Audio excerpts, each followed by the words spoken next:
మీరు ఏం అవినీతి అక్రమాలు పాల్పడలేదంటే మీరు సిబిఐకి లేఖ రాయండి. చలో నేను కూడా లేఖ రాస్తా. మన ఆస్తి పాస్తుల మీద, మన అక్రమ సంపాదన మీద, బినామీ ఆస్తుల మీద చర్చకు మీరు సిద్ధమా? నేను సిద్ధం. మీరు సిద్ధమా? నా మీద ఆరోపణలు అక్కడక్కడ ఆరోపణలు చేసే నాయకులారా, నేను సిద్ధం. మీరు సిద్ధమా? రాయండి, సిబిఐకి లేఖ రాయండి. లేకుంటే రాష్ట్రంలో సిట్టింగ్ జడ్జితో విచారణకు సిద్ధం కండి.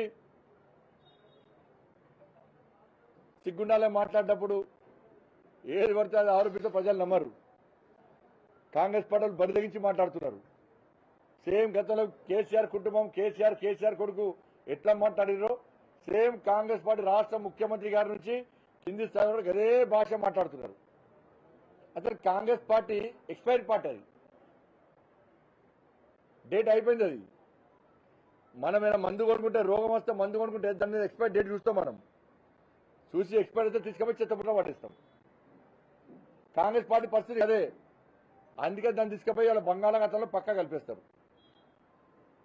Congress party date out date case అయిపోయింది, దాని ఎక్స్పైర్ డేట్ అయిపోయింది కాంగ్రెస్ పార్టీది. 54 సంవత్సరాలు దేశాన్ని పాలించి మొత్తం నాశనం చేసింది కాబట్టి ఇక మీ అవినీతి అక్రమాలు చాలు, దేశాన్ని ఉద్ధరించింది చాలు. కాబట్టి మీరు వద్దని చెప్పి ప్రజలు చీదర్చుకునే పరిస్థితి ఉండదు కాంగ్రెస్ పార్టీ. కాబట్టి దయచేసి మేము విజ్ఞప్తి చేస్తున్నా, మాయా మాటలు, మోసపూరితమైన మాటలు నమ్మి మోసపోకండి. వాళ్ళు అక్రమంగా సంపాదించిన పైసలతో గెలిచే ప్రయత్నం చేస్తున్నారు. వాళ్ళు గెలిచిన తర్వాత అక్రమంగా సంపాదించిన పైసలకు రక్షించుకోవడానికి, లేకుంటే ఇంకా అక్రమంగా సంపాదించుకోవడానికి మాత్రమే ఎన్నికల్లో పోటీ చేస్తున్నారు. వాళ్ళు ఏ రోజు మీకు అందుబాటులో లేరు, ఏ రోజు మీ సమస్యను ఫైట్ చేయలే, ఏ రోజు మీకోసం జైలుకోలే, ఏ రోజు మీకోసం కేసులు భరించే ప్రయత్నం చేయలే.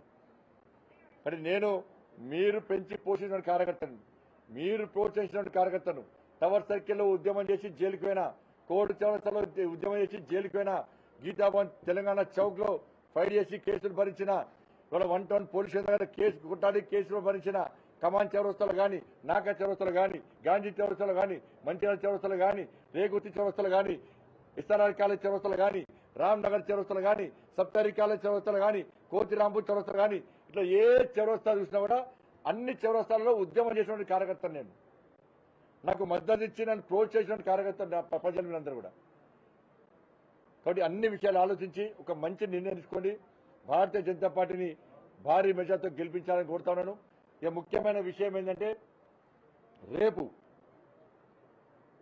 రేపు నరేంద్ర మోడీ గారు వేములవాడకు రాబోతున్నారు. ఎన్నికల ప్రచారంలో భాగంగా అన్ని బహిరంగ సభలు 11 గంటలకు, సాయంత్రం 5 గంటలకు, రాత్రి 8 గంటలకు ఉంటాయి. కానీ రేపు నరేంద్ర మోడీ గారి యొక్క బిజీ షెడ్యూల్ కారణంగా రేపు ఉదయం 8 గంటలకే నరేంద్ర మోడీ గారు వేములవాడలోని రాజరాజేశ్వర స్వామి వారి దర్శనం చేసుకుని వేములవాడలో గల బాలానగర్ కోర్టు గ్రౌండ్ లో జరిగే బహిరంగ సభలో వారు పాల్గొంటున్నారు. కాబట్టి ఇప్పటికే అన్ని ఏర్పాట్లు పూర్తి చేశాం. ఎండాకాలం కనుక అన్ని వాటర్ ఫెసిలిటీ కానీ, కూలర్స్ కానీ అన్ని ఏర్పాటు చేసి ప్రజలకు ఏ ఇబ్బంది కాకుండా, ఏ అవస్థలు పడకుండా అన్ని ఏర్పాట్లు పూర్తవుతున్నాయి. పెద్ద ఎత్తున ప్రజలను తరలించడానికి కూడా అన్ని ఏర్పాట్లు మేము పూర్తి చేసినాం. ప్రజలు స్వచ్ఛందంగా రావడానికి సిద్ధమయ్యారు, కార్యకర్తలు కూడా స్వచ్ఛందంగా రావడానికి సిద్ధమయ్యారు.